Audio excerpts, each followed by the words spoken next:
தயவு செஞ்சு நான் பண்ண தப்பு மட்டும் நீங்களும் பண்ணி ஏமாந்துடாதீங்க. ரீசெண்டாக இன்ஸ்டாவில் ட்ரெண்டிங்கான இந்த ஸ்லோ குக்டு பீஃப் சாப்பிடலாம் தான் நானும் என் ஃப்ரெண்டு ராயபுரம் வரைக்கும் கிளம்பி போயிட்டோம். அங்கே போயிட்டு 2 பீஃப் ரிப்ஸ் கொடுங்கன்னு கேட்டா 2 போடவா?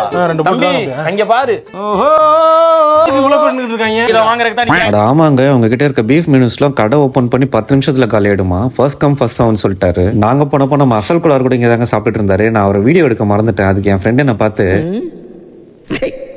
சரி இவ்வளோ தூரம் வந்துட்டோம், உங்ககிட்ட இருக்க சிக்கன் மெனுவாவது ட்ரை பண்ணலான்னு ஒரு சிக்கன் விங்ஸ் அண்ட் தைஸ் ஆர்டர் பண்ணியிருந்தோம். அது கூடவே ஒரு bread mayonnaise and carrot onion mix பண்ணி ரைத்தா மாதிரி ஒன்று கொடுத்தாங்க. இது பார்க்கறதுக்குலாம் நல்லா ஸ்பைசியாக ஸ்மோக்கியாக இருந்துச்சு. பட் ஆனால் டேஸ்ட் அந்த அளவுக்கு இல்லை. இந்த மாதிரி டேஸ்ட் சென்னையில் நிறைய இடத்துல கிடைக்கும்னு நான் சொல்லுவேன். சிக்கன் கூட பார்க்க ஜூஸியாக இருந்தது, சாப்பிடும் போது ரப்பர் மாதிரி இருந்தது. சிக்கன் விங்ஸ் ஓரளவுக்கு ஓகேவா இருந்துச்சு. நாங்கள் மெயினாக பீஃப் சாப்பிடலாம் வந்து கிடைக்காதனால செம்ம டிசப்பாயிண்ட் ஆகிட்டோம். நீங்களும் வரணும்னு நினச்சிங்கன்னா இந்த கடை ஃப்ரைடே சாட்டர்டே சண்டே மட்டும் தான் இருக்கும். அதுவும் ஈவினிங் 6 PM ஸ்டார்ட் பண்ணி மேக்ஸிமம் 8 PM குள்ள எல்லாமே காலிடும்னு சொன்னாரு. ப்ரீ புக்கிங்ல போயிட்டு இருக்கு. நீங்களும் இந்த பீஃபை ட்ரை பண்ணணும்னு நினைச்சீங்கன்னா இவருக்கு முன்னாடியே கால் பண்ணி அட்வான்ஸ் புக் பண்ணிடுங்க. இல்லைனா கடை ஓப்பன் பண்றதுக்கு முன்னாடியே வந்துருங்க. இல்லைனா கண்டிப்பா கிடைக்காது. நீங்க யாராச்சும் ஆல்ரெடி ட்ரை பண்ணிருந்தீங்கன்னா எப்படி இருந்துச்சுன்னு கமெண்ட்ல சொல்லுங்க.